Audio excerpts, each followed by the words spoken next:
Hello everybody, welcome back to a new video. I am going to give Juliet her fish oil. She's been on it for about a week and 2 days now, something like that. And I feel like I can see results. She's not coughing as much. She's still pumping a little bit. And she's still got a little bit of a nostril flare. Like if you see her breathing, she's working harder here than Freya is over there. You can see them kinda working harder, flaring a bit more, not working so hard, flaring a lot less. So she's not eating from this bale here. Like they've been able to reach to the side, but they have never been able to like stick their head in there. We have done that in the past, but that was years ago, and we learned that that's not good for them, so we stopped doing it. So these girls get forked hay over the side of the gate, and that's how they get fed. We do not let them have free access to an entire round bale. If they are able to snag a couple bites off the side because they reach further and further and further every time, that's not the same as just allowing them to burrow their heads into a whole bale. So yeah, I think I'm seeing a difference, which is good. All right, and now we're by the goats. This is my big lady pen. And I have 7 well, not weaners anymore. They're young doelings and 2 young bucks. But there are 30 goats in here, 3 bucks and 27 does. So they're all together. They're all hopefully gonna be bred. And starting out with the kidding on January 31st with Shine. I saw her get bred, and I know that she is in fact pregnant because she's friendly. She's normally not the friendliest goat in here with me. She loves my mom. She used to be at the dairy farm, and my mom loves this goat, and this goat loves my mom. And she doesn't do this to me unless she is pregnant. So I know she's pregnant for that reason. Hey? You gonna have some cute babies for me, Shine? Hey, sweet girl? Yeah. So, January 31st. That's gonna be the start of kidding for 2026. And then I will pull all bucks out in December so that I don't have any kids later than in May, because that's when seeding starts. That's when all of the field work starts at the dairy farm. And I am usually doing some field work during the summertime. So this is Margaret, the destroyer. She's a sweetheart for people, but she hates other goats. Hey? Yes, yes. And she will be in a separate pen when she is kidding, because she can't handle being with other goats. Right? Okay. That's enough. These are the Nigis. These are all of my Nigis, actually. This is what I have left. These ones. This is a buck. His name is Morricone, like the composer from The Good, the Bad, and the Ugly, among other amazing works. And then the rest are all does except for little dude over there, kinda. His name is Clancy. And then the rest are all does. So I have 7 full-grown does that are going to be bred for March and April. So that's exciting as well. And then I'll see after that how many I'm going to want to keep. I can hopefully try and show a couple next summer, so I bred more so that I have more to choose from. Because Tinkerbell did really well, and I really would like to see what she produces and how well she can do at a show again, but then being fresh. And yeah, and then I also have Lady over here. She is doing well as well. We're slowly becoming buddies. She's still not my hugest fan. She's like, Lady, you're the one that brought me out here, and I have a lot to say. But she's eating out of a pan when I hold it out to her now, and she's starting to come around, and she's doing okay with the halter leading. The only thing that I'm kind of struggling with is that no matter how slow I am, without that lead rope just being left on the halter, it takes me like an hour to catch her. So I've just been leaving the lead rope on her, and I'm checking her often so that I know she's not hung up on anything. But having that lead rope just dangling also helps her to figure out how pressure and release work on her own without me having to yank on her halter all the time. And the halter also gives me an opportunity to just hop in there, grab her right away, do some work with her, and eventually she's not going to care if I walk up to her or not. But right now, it's still something that she is uncertain of.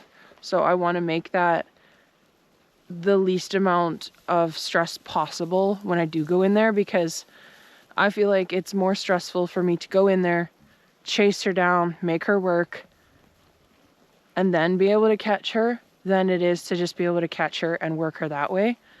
Then I feel like the connection of me picking up the lead rope, working with her, petting her, you know, feeding her pellets, it creates a more positive reinforcement. And I prefer to work with my horses that way instead of just chasing them down and making them run until they do what you want. So I feel like this helps her to think things through a bit more.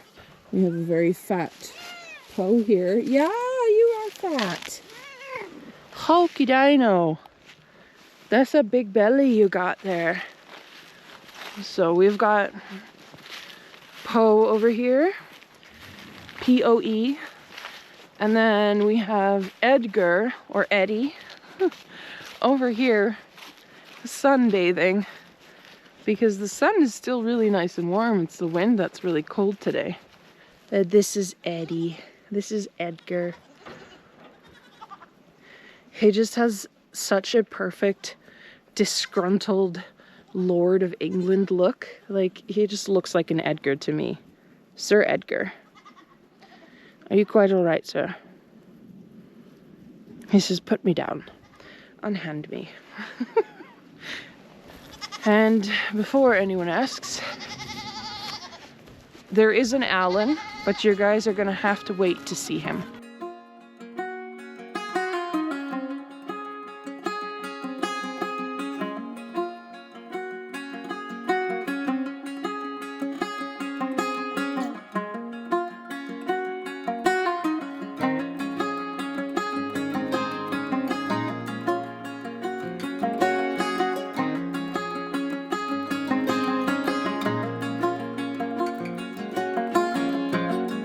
Okay, so we're at the following day. I'm just going to show you guys what I do to work with little lady here. This is how far I've come. I know it's not very far. It's still a significant step. But basically, I'll saddle up to her, shake the feed pan,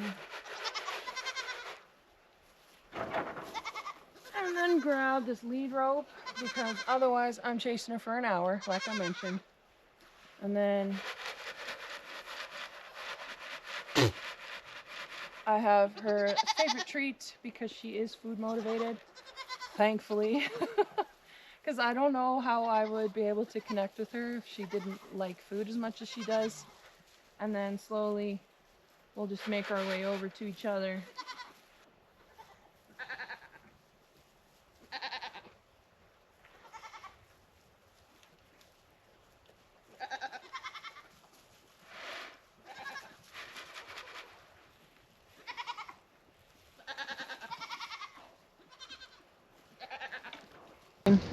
So I'm milking cows, and Miriam's doing Christmas lights, and she says, Neen, there's a rainbow. You don't see rainbows in November often, do ya? Not around here. Look at that. Well, does it show up on camera? Yeah. Merry Christmas. Merry Christmas.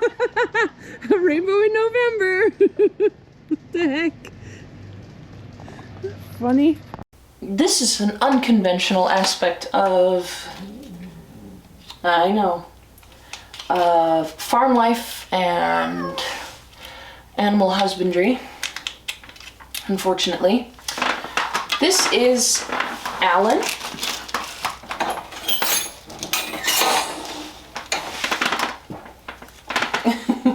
Hi. And he was dumped at the dairy farm probably a while ago because he's not fat and he's just been kind of toughing it out there, and I trapped him in a cage on Tuesday and he has been stuck with me here ever since. Now this guy was blitzed out of his mind, scared, unfortunately. Very, very sad little guy. And I could tell that he wasn't like completely feral. So I decided to take him in. Now this isn't usually what we do with wild cats or dropped off cats. I don't keep them typically because we have the cats that we have, but this guy, I don't know, there was just something about him and I was like, you know what, we're gonna try it. So there's gonna be a video over top here of what he looked like beforehand, but he was super scared, and I'm honestly really quite pissed that somebody would just dump a cat like this. He's a fully intact male, and I think that they just dumped him because he was probably not doing what they wanted him to do. He's really quite sweet. I'm taking him in for now, and hopefully he can just be fully rehabilitated. But yeah, the plan is to get him fixed, to get him his shots, to get him everything. Oh, I know. Yeah, you want more pets? So he's a huge sweetheart, and I can't believe anybody would dump an animal like this. It's very depressing. And I don't know. This is the first time I've ever caught a wild cat or trapped a cat that's been dumped at the dairy farm. So I was able to get him to this point in like 4 days, but that's because he was already tame and he's still got some trust issues, right? Like he's not totally perfect right now. I hope you guys enjoyed this video. If you did, please like and subscribe and share it with a friend. And I will see you all in the next one. Hey, good boy, Alan. Good boy.